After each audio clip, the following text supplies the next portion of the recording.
नमस्कार मित्रों, आप सभी का स्वागत है हितकारी चेतना के YouTube चैनल पर। आज हम बात करने जा रहे हैं किताब जगत हितकारिणी के रचयिता साध श्री अनूपदास जी महाराज के बारे में, जिन्होंने गोड़वाड़ और मारवाड़ क्षेत्र के लोगों के दिल में इस कदर जगह बनाई है कि आने वाली 1000 नस्लें अनूपदास जी महाराज का गुणगान करते हुए नहीं थकेगी। इस वीडियो में जो भी जानकारी दी जा रही है उसका आधार साध श्री अनूपदास जी के स्वयं द्वारा लिखित किताब जगत हितकारिणी से है।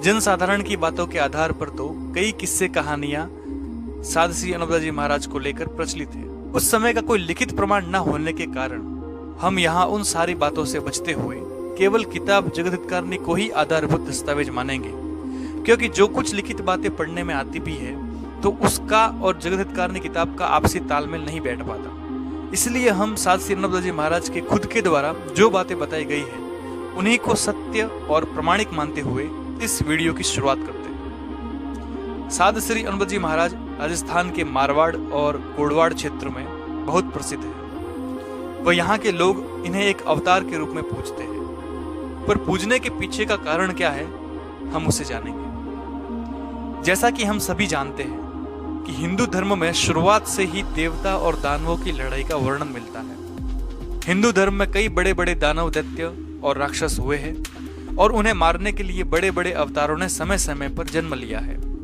जैसे हिरण्यकश्यप को मारने के लिए नरसिंह जी ने, रावण को मारने के लिए श्री रामचंद्र जी ने, कंस को मारने के लिए श्री कृष्ण महाराज ने, इत्यादि कई अवतार हिंदू धर्म में होते आए हैं। परंतु अनूपदास जी महाराज ने अपनी किताब में यह बताकर लोगों को सोचने पर विवश किया कि जब समय समय पर दैत्यों और राक्षसों के वध हेतु अवतारों ने जन्म लिया और इस वसुंधरा से उनका सफाया किया, फिर भी दिन दिन जमाना बुरा कैसे आने लगा। कहने का मतलब यह है कि जब अवतारों के द्वारा इन सभी को मारने के बावजूद कलयुग की स्थापना कैसे हो गई।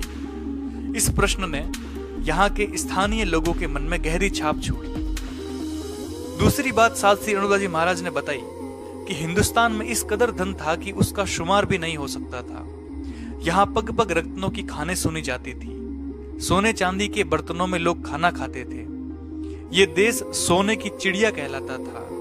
फिर एकाएक धन का टोटा, मतलब धन की तंगी कैसे आ गई। उन्होंने आगे अपनी किताब में बताया है कि अंग्रेज तो रुपए में से 6 आने धन टैक्स के रूप में लेते थे, जो कदीम से राजा बादशाह भी लेते आए हैं। तो उसी एक कारण से हमारा देश कैसे निर्धन हो गया। इस प्रश्न ने कई पढ़े लिखे नौजवानों और वरिष्ठ जनों को आकर्षित किया है, जिस पर कई किताबें और लेख भी प्रकाशित हो चुके हैं। तीसरी बात साध श्री अनूपदास जी महाराज ने लोगों को यह बताई कि मरे हुए शख्स पर या जानवर पर अगर कोई साधु या सती पुरुष हाथ फेरता है तो उसके हाथ फेरने से मरा हुआ शख्स या जानवर जिंदा हो जाता है। इस चीज को साध श्री अनूपदास जी महाराज ने करामात का नाम दिया और लोगों को बताया कि जिस किसी को भी कोई साधु जिंदा करता है वो कच्ची उम्र में मरा होता है, इसलिए वह मरा हुआ शख्स अतीत फकीर के हाथ फेरने से जिंदा हो जाता है। अगर ये अतीत फकीर या साधु पूरी उम्र में मरे इंसान को जिंदा करे तो उनकी करामात का लोहा माना जा सकता है, पर ऐसा हरगिज नहीं हो सकता। उन्होंने इस करामात को स्पष्ट करते हुए बताया कि जब किसी साधु या संत या अतीत फकीर को विख्यात करना हो, या हम अपनी भाषा में कहे तो फेमस करना हो, तो कुछ मायावी शक्तियों द्वारा उन साधु फकीरों के हाथ फेरने से मरे मुर्दे जिंदा होने के पर्चे चला दिए जाते हैं। इन पर्चों से लोग साधु फकीरों के पीछे पड़ जाते हैं, वो उनको ही मालिक या परमेश्वर मानने लग जाते हैं, जबकि ये सब असल मालिक को और परमेश्वर की कुदरत को भुलाने के लिए पर्चे चलाए जाते हैं। और इसकी खबर हाथ घुमाने वाले साधु या फकीर को भी नहीं होती है कि उनके हाथ फेरने से मरे मुर्दे जिंदा कैसे हो रहे हैं।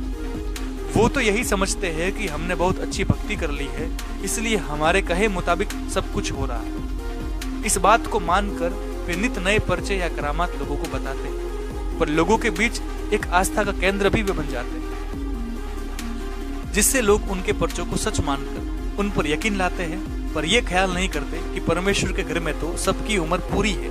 फिर परमेश्वर क्यों ऐसे करामात कराकर लोगों को पर्चों के भरोसे कुदरत को भुलाएगा। इस बात पर प्रकाश डालने के लिए अनूपदास जी ने अपने नाम के करामात या पर्चों का हवाला अपनी किताब में दिया है कि जब उन्हें सत्य ज्ञान की परख नहीं थी तब तक उनके हाथ से मरी हुई गाय बालोतरा में जिंदा करवाई थी।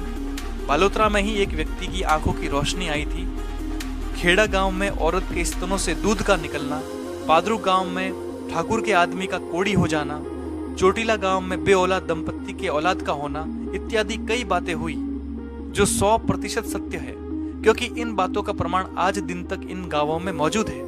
पर अनूपदास जी ने इन सारी करामातों के पीछे का सच लोगों को बताया कि ये सारी बातें जो होती है उसका कारण वो नहीं है जो लोग मानते हैं। इसका कारण बड़ा ही विचित्र है, जिस पर लोग एकाएक यकीन नहीं कर पाएंगे कि आखिर मरे हुए मुर्दे कैसे जिंदा होते हैं और ये पर्चे साधु और फकीरों के नाम पर कौन करवाता है।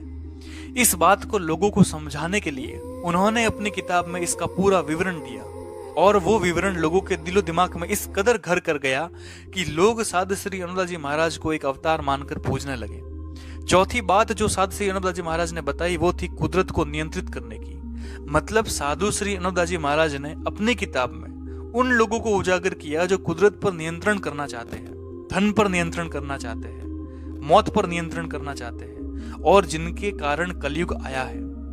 तो अब शायद आप जान गए होंगे कि क्यों मारवाड़ और गोड़वाड़ के लोग साधु श्री अनूपदास जी महाराज को अवतार मानकर पूजते हैं। हम आगे आने वाले वीडियो में बात करेंगे कि कैसे मरे मुर्दे किसी साधु या अतीत फकीर के पर्चों से जिंदा हो जाते हैं, कुदरत को कैसे नियंत्रित किया जा सकता है, सोने चांदी के सिक्कों से हम कागज के रुपयों पर कैसे आ गए, जब राम जी, कृष्ण जी और नरसिंह जी ने दैत्यों और राक्षसों को मार दिया फिर भी कलयुग कैसे आया। मतलब कलयुग लाने वाले दैत्य अभी भी हमारे बीच ही है।